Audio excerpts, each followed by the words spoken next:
As it passed 4 a.m., the doors to the old Rivoli Ballroom in southeast London were about to close and exhausted dancers drifted by as set designers removed the last swathes of fabric and repacked the gilded statues.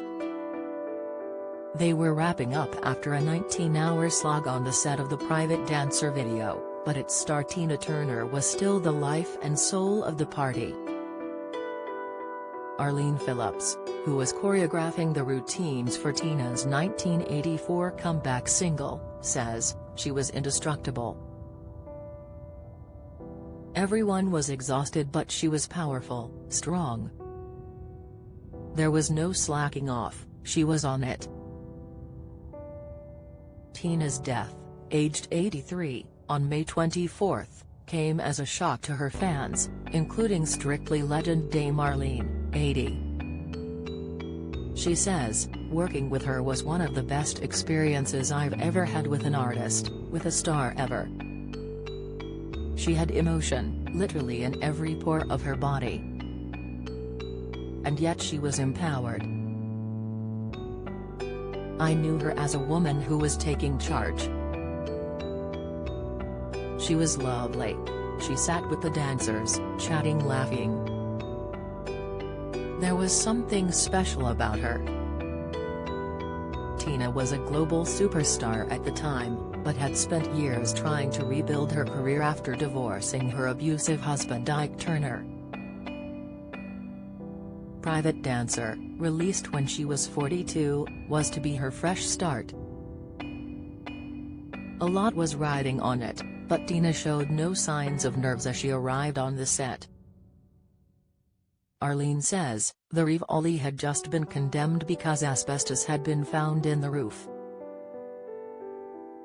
There were no backstage facilities.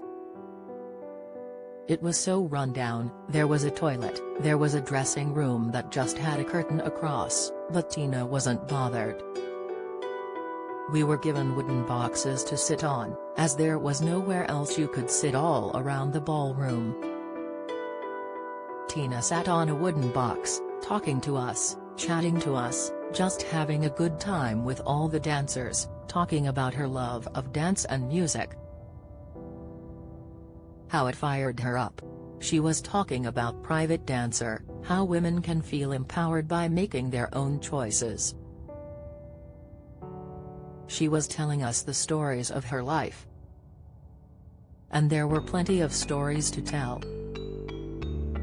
Like how in July 1976, she had escaped from Ike, waiting until he fell asleep in their Dallas hotel room during a tour and then hiding by some bins with just 36 cents to her name. Her white trouser suit was covered in dried blood and one eye was swollen shut from his last beating when she stumbled into another hotel and begged the manager for help. She went on to face Ike in the divorce courts, where she was stripped of her house, cars, recording studio and relationships with her sons.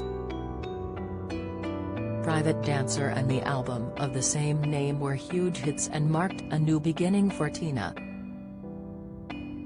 Arlene met the singer again in November 1986, at the Camden Palace in London, where she was filming a TV special, Break Every Rule, and where a 16-year-old Naomi Campbell was one of the dancers. Arlene says, they stayed in touch afterwards. I remember Naomi being so young and worried. But Arlene's favorite memory of Tina will always be of sitting with her on wooden boxes talking about dance.